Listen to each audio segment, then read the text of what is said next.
Halo teman-teman semua, perkenalkan nama saya Imade Radit Adi Palguna, nomor 14 dari kelas 10 MIPA 10 SMA Negeri 1 Tabanan. Nah teman-teman, dalam video kali ini kita akan belajar kembali di materi matematika peminatan tentang logaritma dan sifatnya.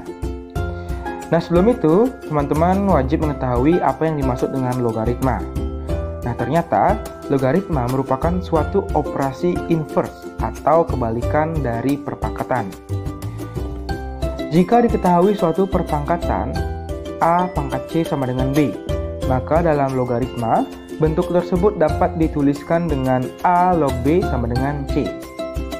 Dengan ketentuan, nilai A lebih dari 0 dan tidak sama dengan 1. Jadi dapat kita simpulkan bahwa nilai A itu merupakan seperti 2, 3, 4, 5 dan seterusnya asalkan dia tidak 0 dan tidak sama dengan 1.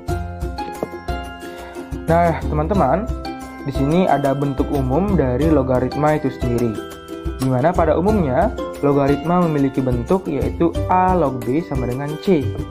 Di mana A merupakan bilangan basis logaritma, B merupakan bilangan numerus atau bilangan yang nilai logaritma akan dicari.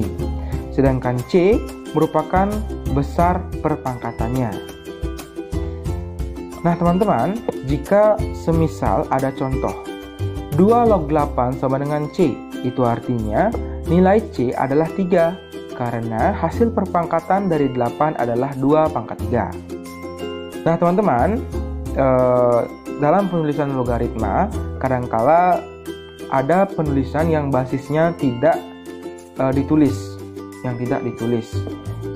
di mana di sini dapat kita umpamakan dalam log 3. Nah, log 3 ini sesungguhnya merupakan 10 log 3. Jadi dalam hukum logaritma terdapat pengecualian pada basis yang bernilai 10, itu boleh tidak ditulis. Nah teman-teman, langsung saja kita lanjut ke sifat dari logaritma itu.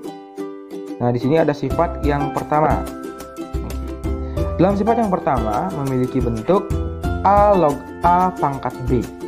A log A pangkat B ini kita sederhanakan, dia akan berubah menjadi B. Jadi hasil dari A log A pangkat B ini adalah B dengan ketentuan antara basis dan juga nilai logaritma yang akan dicari khususnya pada bilangan pokok dalam eksponen itu nilainya sama, yaitu A dengan A. Nah di sini ada pula contoh soalnya, yaitu ada 2 log 2 pangkat 5, dia akan berubah menjadi 5. Dan di sini ada pula contoh soal lagi, yaitu 3 log 3 pangkat 2, hasil akhirnya adalah 2. Oke, sangat mudah. Lanjut ke sifat yang kedua. Dalam sifat yang kedua ini memiliki bentuk A log B pangkat C. Nah, perlu teman-teman perhatikan bahwa dalam sifat yang kedua ini antara A, B, dan C ini memiliki nilai yang berbeda. Antara basis dengan nilai logaritma yang akan dicari memiliki nilai yang berbeda. Tidak seperti pada sifat yang pertama, antara basis dengan nilai eksponen nilai logaritma yang dicari itu memiliki nilai yang sama. Namun pada sifat yang kedua ini memiliki nilai yang berbeda, sehingga jika disederhanakan dia akan berubah menjadi C dikali A log B, di mana C ini kita bawa ke depan menjadi C dikali A log B. Oke. Nah teman-teman, di sini ada pula contoh soalnya, yaitu ada 3 log 5 pangkat 2, dia akan berubah menjadi 2 dikali 3 log 5. Nah, ada pula contoh soal lagi, yaitu ada 2 log 3 pangkat 7. Nah, di sini dia akan berubah menjadi 7 dikali 2 log 3. Oke teman-teman, lanjut ke sifat yang ketiga. Nah, dalam sifat yang ketiga ini memiliki bentuk yaitu A pangkat C log B. Jadi, dalam sifat yang ketiga ini bentuk basisnya itu berupa bilangan eksponen. Jadi dalam bentuk yang ketiga ini jika kita sederhanakan, dia akan berubah menjadi 1/C dikali A log B. Oke. Nah teman-teman, di sini ada pula contoh soalnya, yaitu ada 3 pangkat 7 log 5. Di mana 3 pangkat 7 log 5 ini bisa kita sederhanakan menjadi 1/7 dikali 3 log 5. Kemudian ada pula 2 pangkat 3 log 25 sama dengan 2 pangkat 3 log 5 pangkat 2, di mana 25 dapat kita sederhanakan menjadi 5 pangkat 2. Nah kemudian kita masukkan sesuai dengan sifat, dia akan berubah menjadi 1/3 dikali 2 dikali 2 log 5. Nah teman-teman, jika teman-teman perhatikan di sini terdapat angka 2.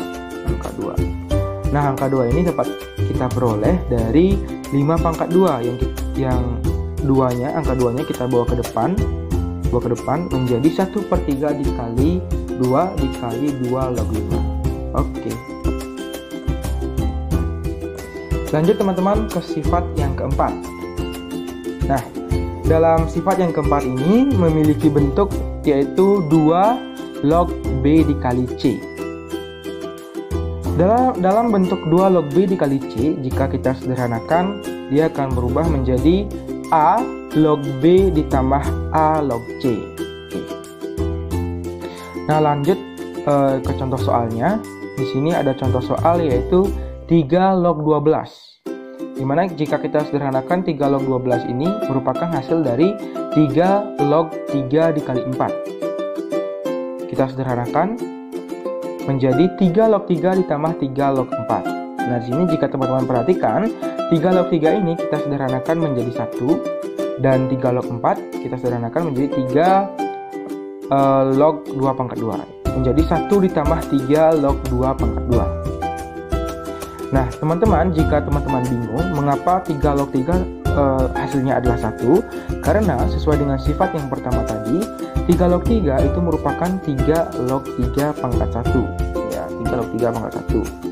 Nah, sesuai dengan sifat yang pertama, hasilnya itu adalah 1 karena pangkatnya adalah 1.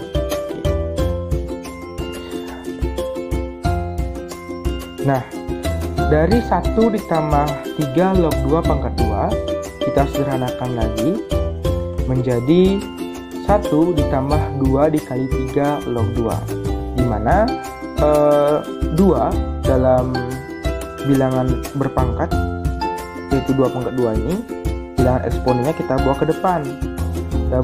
Sehingga hasilnya menjadi 1 ditambah 2 dikali 3 log 2. Oke.